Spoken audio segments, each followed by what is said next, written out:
সামাজিক মাধ্যমের ওপর নিষেধাজ্ঞা তুলে নেওয়ার দাবিতে নেপালে শুরু হয়েছে জেনজি আন্দোলন।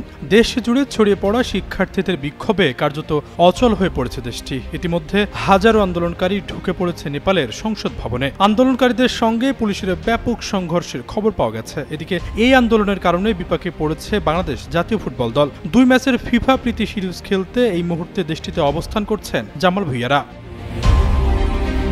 সেপ্টেম্বরে নেপালের সঙ্গে প্রথম ম্যাচ খেলেছে বাংলাদেশ ফুটবল দল। মঙ্গলবার সিরিজের দ্বিতীয় ম্যাচ খেলার কথা রয়েছে, কিন্তু আন্দোলনের কারণে হোটেল থেকে বেরই হতে পারেনি ফুটবলাররা। পরিস্থিতি অস্বাভাবিক দেখে অনুশীলন স্থগিত করেছে বাংলাদেশ ফুটবল ফেডারেশন বাফুফে থেকে পাঠানো এক বিজ্ঞপ্তিতে বলা হয়, নেপালের বিক্ষোভের কারণে সোমবারের অনুশীলন সেশনটি আপাতত স্থগিত করা হয়েছে। অনুশীলনের নতুন সময়সূচি পরবর্তীতে জানিয়ে দেওয়া হবে।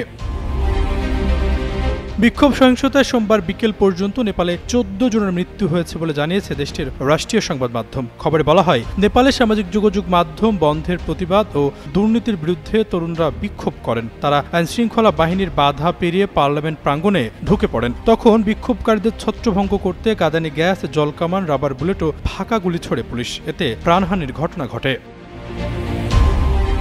নাম প্রকাশ না করার শর্তে জাতীয় দলের এক ডিফেন্ডার নেপাল থেকে মুঠোফোনে প্রথম আলোকে বলেন, আমাদের আজ বেলা ৩টায় অনুশীলনে যাওয়ার কথা ছিল, কিন্তু ২:৩০টার দিকে হোটেল লবিতে এসে জানতে পারি পরিস্থিতি ভালো নয়, বের হওয়া যাবে না। স্টেডিয়ামের আশেপাশে নাকি শিক্ষার্থীরা অবরোধ করেছে, তাই আর যাওয়া হয়নি। এমন পরিস্থিতিতে নেপালের বিপক্ষে আগামীকালের দ্বিতীয় ম্যাচ নিয়ে অনিশ্চয়তা দেখা দিয়েছে। আগামীকাল বিকেল ৫:৩০টায় কাঠমান্ডু দশরথ স্টেডিয়ামে নেপালের সঙ্গে দ্বিতীয় প্রীতি ম্যাচ খেলার কথা রয়েছে বাংলাদেশের। আশরাফুল ইসলাম, যুগান্ত নিউজ।